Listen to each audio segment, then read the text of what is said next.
Yo, what is up guys? Delboy here, aka Blue Collar Sports TV. Hopefully you guys are doing well. If you're new here, smash that like, hit subscribe, all of that good stuff. So of course this past weekend, David Benavidez beat Caleb Plant in what was a pretty good fight in my opinion. A pretty good fight. In doing so, he retained his WBC interim title at 168 and secured the biggest win of his career. Was it a perfect performance? No, but he got the job done and he won the fight comfortably as far as I'm concerned. Since this fight, I have seen a lot of talk online in regards to Canelo Alvarez versus David Benavidez, which is the biggest fight out there for Canelo, certainly at 168. Canelo versus Benavidez would be huge among the Hispanic audience. It would do good numbers, we all know that. Not only that, Benavidez, with this win over Caleb Plant, is the most credible guy at 168 to challenge Canelo. Stylistically, it would be a good fight in my opinion. Yes, technically, David Benavidez has a lot of areas to improve upon. There's no doubt about that. But he brings interesting physical attributes to the table, which could really trouble Canelo Alvarez. I'll put it to you simply. Let's say, for example, because Canelo will have openings against Benavidez, especially to the body. But if Canelo can't hurt Benavidez, how does he do in that fight? Because he doesn't have the legs that Plant had in terms of foot speed. He doesn't have that type of foot movement. I don't think he can clinch Benavidez like Caleb Plant did. He's not big enough. All I'm saying is, what happens if Canelo Alvarez can't hurt Benavidez? What happens? Can he match Benavidez's work rate? Or will he get drawn into a really horrible, hard type of fight? It's an interesting fight, and the more I look at it, I really think it could be a barn burner, especially if Benavidez actually comes to win and doesn't have like a rehydration clause or something like that.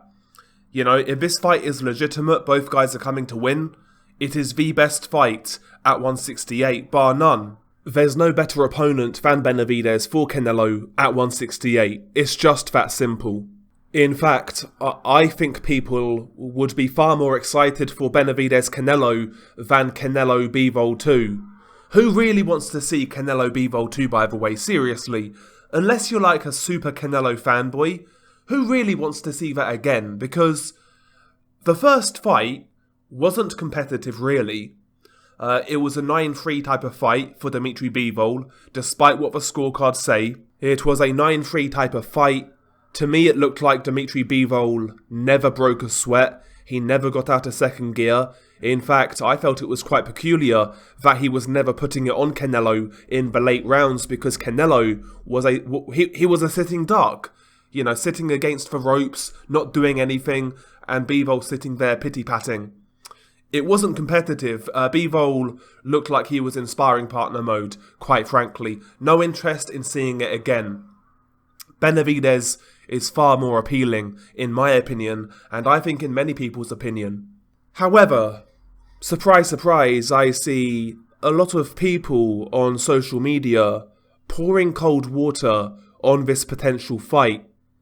Once again, boxing content creators, larger social media accounts which cover boxing, they're trying to denigrate Benavidez, saying that he still doesn't deserve a Canelo fight. They're comparing Benavidez's performance against Plant with Canelo's performance against Plant, and they seem to be dead set against this fight for whatever reason. Yet at the same time, I've heard the same people try to paint out as to why John Ryder is a credible opponent for Canelo Alvarez, when, let's be honest, we all know how that fight's going to go. John Ryder has no chance, and he will lay down, and he will retire after the fight. This is the cash out for John Ryder. He's going there with no ambition. That simple. Watch the fight and come back to me. That's exactly what's going to happen. He'll go to Guadalajara, lay down, take his payday, and retire. That's what's going to happen. But he's a credible opponent for Canelo Alvarez. But according to these guys, Benavidez, not so much. In fact, I saw Steve Kim on Twitter call out these people. I don't agree with Steve Kim on much, personally. But, you know, he was saying the same thing about this contingent of people who, for some reason, don't want to see Canelo versus Benavidez. It makes no sense to me. I understand why. I say it doesn't make sense. But I understand why, you know.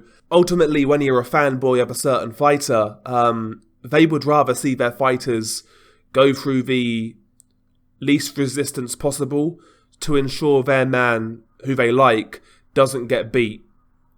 And also there are people who are batting for the zone who don't want to see Canelo Alvarez work with maybe a PBC fighter, for example. They don't want to see that, you know, because that doesn't suit their narrative. It doesn't suit the narrative in which their channels are built around, you know. So once again, I observe boxing on social media. Once again, I observe the so-called YTBC. And all I see is supposed fight fans pouring cold water on the best fight at 168. The best fight at 168. If this fight gets made, watch the numbers. Watch the numbers. It's incredible. But again, the same people who pour cold water on Benavidez versus Canelo are the same people making out John Ryder is the next fucking Dwight Muhammad Qawi. It's incredible. It's incredible. But again, that has become par for the course when it comes to the YTBC. A lot of these guys, I would say, are looking for jobs with certain promoters, certain networks, etc. Maybe some of these guys are getting paid. You guys know my theories. Maybe it's just certain people push a narrative to attract a certain fan base. There's that as well. But, you know, these narratives seep into the boxing fans' mindset, and it just prevents big fights from happening. It prevents good fights from happening when we give promoters these outs for not making certain fights, when we give fighters outs and excuses for not making certain fights. Fans run with a lot of these narratives that are the reason for why these big fights don't happen. It's incredible. It's absolutely incredible. But, you know, to most of these people, I guess it's more boxing is secondary. Boxing is just the vessel in which they try to push themselves forwards to obtain more from life, right? Because most of these narratives don't serve boxing in a good fashion. They don't help us as boxing fans who want to see these fights.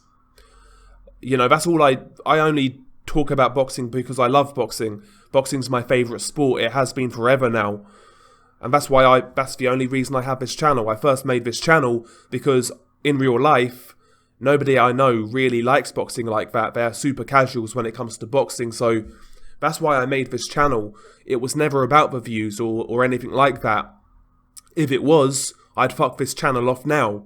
Because my other channel is smashing this channel. Nearly 400,000 subs, something like that. It makes no sense for me to carry this channel on if it's about views and money. That's all it's about. It's about sharing my opinion on boxing and, you know, previewing certain fights, getting excited about certain fights, but also calling out the bullshit, which is where many channels have failed. Riding dick, sucking dick for certain promoters, certain networks, certain fighters. That's all it is now. Again, a lot of content creators have really fumbled they've fumbled the ball when it comes to making something of this online so-called boxing community that we have. And I appreciate that, you know, when I make these sort of videos, sometimes I can come across quite vitriolic, I guess. A little bit aggy, so to speak. But I'm just sick of it. I'm just sick and tired of it. how we should all really come together, regardless of who we like, what fighters we like. Maybe we may even like certain promotional companies more in regards to, not because we like the individuals, but they are just putting on better fights in that moment. That's cool, that's fair, but maybe we should come together as boxing fans and actually realise the potential of the YTBC. Come together and maybe create some sort of fan forum where we get together, where content creators get together, no matter what size you're at, big, small, medium channels, whatever, where these channels come together and actually discuss the state of boxing for an hour, 2 hours, and not put it on social media. Come up with a plan as to apply pressure to certain promoters, to certain networks. We could all band together and maybe once a month we could discuss the state of boxing in a private StreamYard fucking server where it's not live, it's not online, it's not for views, it's not for clicks, it's not for profit, but we come together and we formulate plans, social media campaigns to call this nonsense out once and for all, whether it be corruption, whether it be bad judging, whether it be these nonsense clauses when it comes to A-side fighters, nonsense fucking advantages in certain fights, fights not happening, promotional divides, etc. Maybe some channels need to come together to discuss these issues, formulate a plan to combat these issues, and then use our platforms to actually try to apply pressure. How about that? Maybe create a worldwide boxing supporters trust. Something along those lines. I think that could be interesting. I really do. But do I have faith for enough people to come together to actually perform or to actually build such a movement? No, because again, these people know where their bread is buttered. They know where they're going to get their super chats from. They know the narratives in which they have to push, which to me is a shame. It's a shame, and I know I'm being vitriolic right now while pushing a message, and that's going to put people's backs up the wrong way. They wouldn't want to join such a movement, but it just has to be said. It just has to be said. I would encourage guys who are watching this channel, because many people have come to me and said this, they're thinking about making boxing channels, etc. Do it. Introduce some fresh blood to the scene. Be uncensored, be raw, be real, and, you know, push what is right for boxing. Maybe we need some fresh blood in the scene. Too many old boys who are stuck in their ways. Too many fanboys. Too many narratives that don't suit boxing fans. Sick and tired of it. Again, a boxing supporters trust. A fan forum where content creators come together. Talk privately for a couple of hours, maybe once a month.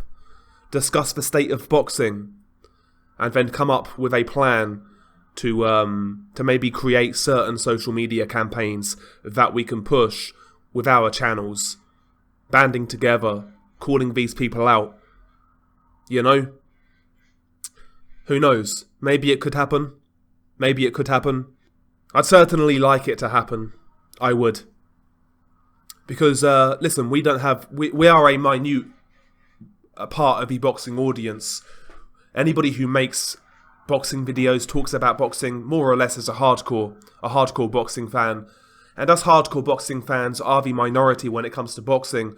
The casuals is where the money's made, but if enough of us come together, we will be heard. We could become a nuisance, you know? And I think it's something worth looking at, I really do. I really do. But anyway, Canelo versus Benavidez, to me, is the most intriguing fight involving Canelo Alvarez right now. The most intriguing fight. And that's the fight I want to happen next for Canelo after John Ryder. As for Benavidez himself, I think he should take a fight in the meantime against a good opponent.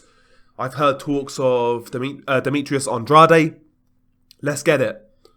You know, don't stand on your laurels and sit there inactive. Still fight. Don't wait in the hope that Canelo gives you a call. I want to see Benavidez fight again, regardless. But yeah, share your thoughts below. I know this has been another moany video, but I don't know, man. I felt it needed to be said once again. Share your thoughts below. Peace.